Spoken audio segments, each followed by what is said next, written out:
Russia, Putin's Kremlin targets LGBT in new crackdown. I'm the only monster drag queen in Russia, Danya proudly tells me as he applies ghostly white makeup in front of a mirror. We're sitting in his kitchen, a rainbow flag adorning the wall. Danya's act is horror-themed, think Halloween meets drag. The 22-year-old regularly performed at a queer club night in St. Petersburg called Gender Blender. But the project has now cancelled its shows after a new anti-LGBT law was passed by the Russian parliament in December. Danya's work has all but dried up. According to the law, it's forbidden to do what we're doing, Danya says. We're a lot more anxious now. The risks are much higher. The new law bans propaganda of non-traditional sexual relations amongst all age groups. Anyone caught committing this offense could be fined up to 400,000 rubles, $5,840, 4,730 pounds, with much higher fines for organizations or journalists. Since the law was passed, Danya has decided to leave Russia and move to France. He says that living in a country where it's illegal to just be yourself makes him feel afraid. My hands are tied. I just don't have a choice anymore. Either I leave the country, or stay here and wait for it to get even worse. What's happening now? It's very frightening.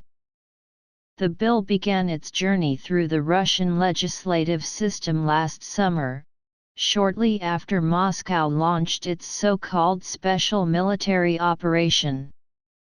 The timing is no accident. Vladimir Putin says that Russia is not only fighting Ukraine on the battlefield, but also Western values. During a speech in the Kremlin to mark the illegal annexation of 4 Ukrainian regions, the president lashed out at the West and LGBT rights, calling them pure Satanism. LGBT activist Pyotr Voskresensky says the link to the war in Ukraine is obvious. In his flat in central St. Petersburg, he shows me the exhibits from his short-lived LGBT museum, Russia's first. He opened the exhibition to the public in September last year but had to close it again once the new law passed. He says the law is an attempt by the Kremlin to divert the public's attention away from setbacks on the battlefield. The war is lost, the economy is destroyed, and the authorities need to show people what they have risked their lives for, says Pyotr. And the best idea they have is to find a new scapegoat, LGBT people. This is not the first law to place restrictions on Russia's queer community. 10 years ago, a bill was passed banning so-called gay propaganda in relation to children. Human rights groups say that it was followed by a rise in violent homophobic attacks in Russia.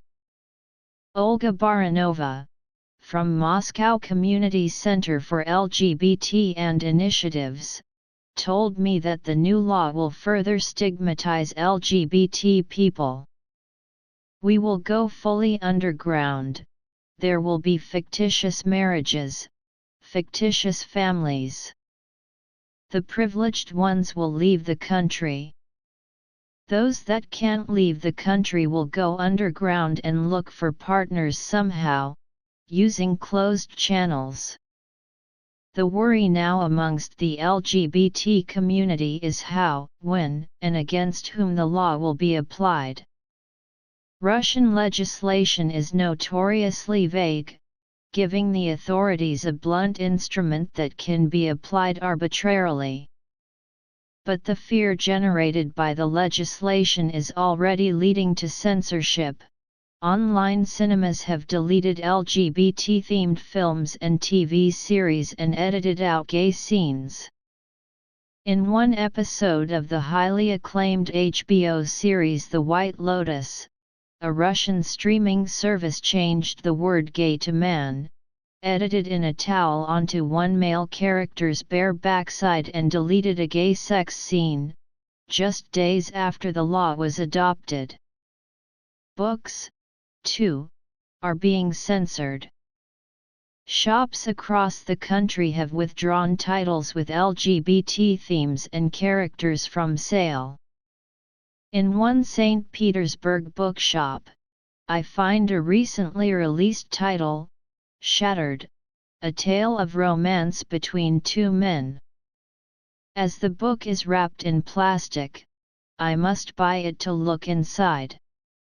The text has been redacted by the publisher, with whole sections replaced with black lines. One of the co-authors of the law, an openly homophobic nationalist called Vitaly Milonov, agrees to speak to me via video link.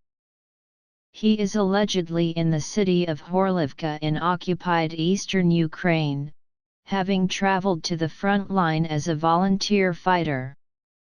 He dismisses accusations that the law is discriminatory, saying people's private lives will be respected.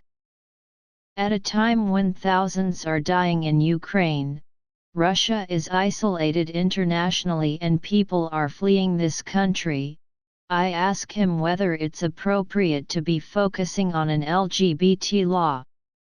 Russia is not being isolated. We have a conflict with the Western world. Mr. Milonov says. Why should you point at us that we have the wrong ideology? I think it is our sovereign right to have legislation that we like to have. Back in Danya's flat, he shows me some of the costumes he has lovingly designed for his drag act. The audiences in the St. Petersburg clubs love his alternative performance, he says. He doesn't want to leave this country. In what kind of a Russia can you imagine wanting to live? I ask him. A free Russia, he tells me, thinking about the question carefully. One that doesn't undermine the most basic human rights that every person should have. Because I think my orientation is my right from birth, and no one has the right to cancel, ban it, or prosecute me for it.